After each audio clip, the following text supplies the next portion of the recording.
11ാം ward സ്ഥാനാർത്ഥിയായിട്ടുള്ള Sajina Bibin എന്ന് പറയുന്ന സ്ഥാനാർത്ഥിയാണ് ഈ ഇരിക്കുന്ന സജിന.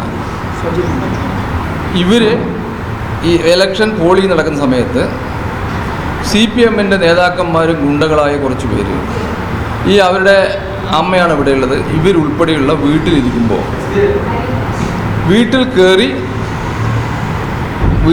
എന്നത് തെറ്റാണ്. വീട്ടിൽ കയറി ആക്രമിക്കുകയും ഇവരെ ഉൾപ്പെടെ ഈ സ്ഥാനാർത്ഥിയെ ഉൾപ്പെടെ അവരുടെ 11 മാസമായ കുഞ്ഞിനുൾപ്പെടെ മർദ്ദിച്ചു.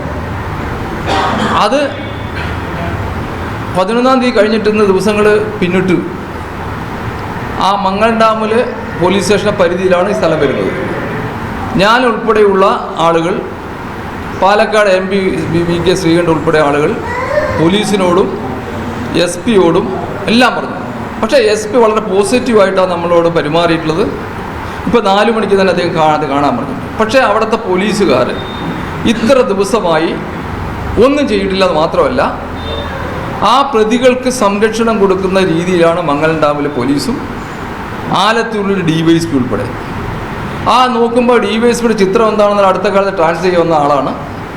അദ്ദേഹത്തിന് വ്യക്തമായ രാഷ്ട്രീയ സ്വഭാവമുള്ള ഒരു DYSP ആണെന്നാണ് മനസ്സിലാക്കാൻ കഴിയുന്നത്. പക്ഷേ ഇത്രയോളം നീചമായിട്ടുള്ള ഒരു 11 വയസ്സ് മാത്രം പ്രായമുള്ള കുട്ടിയെ മർദ്ദിച്ചു, ഒരു സ്ത്രീ ആയിട്ടുള്ള സ്ഥാനാർത്ഥി മർദ്ദിച്ചു, അവരുടെ അമ്മയെ ഇത് ചെയ്തു. ഇതൊക്കെ ചെയ്തിട്ടും ഇവിടെ സാധാരണക്കാർക്ക് നീതി കിട്ടാത്ത രീതിയിലാണ് സ്ഥാനാർത്ഥിയെ പോലും മർദ്ദിച്ചിട്ട് ഒന്നും ചെയ്യാതെ നടക്കുന്ന പോലീസ്. അതിനെതിരെ നിരന്തരമായി ഞങ്ങൾ എല്ലാ ഓഫീസർമാരെ കാണുകയും വിളിക്കുകയും ചെയ്തിട്ടും ഇപ്പോൾ അവർക്ക് ചെയ്തുകൊണ്ടിരിക്കുന്നത് മുൻകൂർ ജാമ്യത്തിനുള്ള സൗകര്യം ഉണ്ടാക്കുന്ന ആരാ? പോലീസാണ്. ഇന്നും മുൻകൂർ ജാമ്യത്തിന് വേണ്ടി അപേക്ഷ കൊടുത്തു ഹൈക്കോടതി, അത് 31ലേക്ക് മാറ്റിവെച്ചു. ആ പോലീസ് എന്ന് വെച്ചാൽ അറസ്റ്റ് ചെയ്യാതെ അവർക്ക് എന്തെല്ലാം സൗകര്യം ഉണ്ടാക്കി കൊടുക്കണം അതൊക്കെ ഉണ്ടാക്കി കൊടുത്തുകൊണ്ടിരിക്കുന്നു. അപ്പോൾ ഇതിനെതിരെ ഞങ്ങൾ ഇനി മിണ്ടാതിരിക്കാൻ കഴിയില്ല. കാരണം ഇത്രത്തേലും കഴിഞ്ഞു. ഇന്ന് തന്നെ ഞാൻ ഇവരെ കാണാൻ വേണ്ടി ഈ ഫാമിലി മുഴുവൻ SP കാണാൻ 4 മണിക്ക് അപ്പോയിൻമെൻ്റ് ഉണ്ട്, പോകും. അവിടെ നിന്ന് എന്ത് തന്നെ തീരുമാനിക്കും, പോസിറ്റീവാണെങ്കിൽ വിരോധമില്ല, നമ്മൾ ഇല്ലെങ്കിൽ കോൺഗ്രസ് പാർട്ടി മംഗളം ഡാം പോലീസ് സ്റ്റേഷനിലേക്ക് മാർച്ചുമായിട്ട് മുന്നോട്ട് പോകും. കാരണം ഇവരുടെ ഇതിനു വേണ്ടി കളിക്കുന്നതല്ല. UDFൻ്റെ സ്ഥാനാർത്ഥിയായി ആരോ അവിടെ സ്ഥാനാർത്ഥിയേക്കാൾ ഉപരി ഒരു വീട്ടിൽ കയറി അക്രമം ഇവർ ആര് ലൈസൻസ് കൊടുത്തു? അതിനേക്കാൾ ഇപ്പോൾ ഒരു ഒളിവിലാണ്, പോലീസുകാരെ ഒരു ഒളിവിലാണ് പറയുന്നു.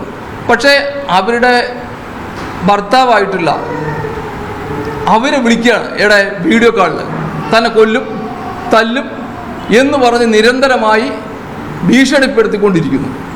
അപ്പോൾ പോലീസുകാർ പറയുന്നു അത് ആ പ്രതികളല്ല വേറെ ആളാണ്. ഇന്ന് വേറെ ആളാവട്ടെ, ഇനി പ്രതികളല്ല വിളിച്ചത്, പ്രതികൾക്ക് വേണ്ടി ഭീഷണി സ്വരം മുറുക്കുന്ന ആരും ആവട്ടെ, അവരെ പിടിക്കണ്ടേ? ഒരാൾ ബോംബ് വെക്കുമ്പോൾ ഭീഷണിപ്പെടുത്തി വെച്ചാൽ അവനെ പിടിക്കേണ്ടതല്ലേ? അതുപോലെ കൊല്ലും എന്ന് പറഞ്ഞ് നിരന്തരമായി മറ്റു പല ആളുകളും ഉപയോഗിച്ചുകൊണ്ട് ഇവർ നിരന്തരമായി ഭീഷണിപ്പെടുത്തിക്കൊണ്ടിരിക്കുന്നു. ഇതെല്ലാം ഈ പറയുന്ന പോലീസ് ഓഫീസേഴ്സ് ശ്രദ്ധപ്പെടുത്തിയിട്ടുണ്ട്. അവിടെ പോയപ്പോൾ പറയുന്നത് MLA വിളിച്ചു പറഞ്ഞു, അതുകൊണ്ട് അറസ്റ്റ് ചെയ്യാൻ പറ്റില്ല എന്നാണ് പറയുന്നത്.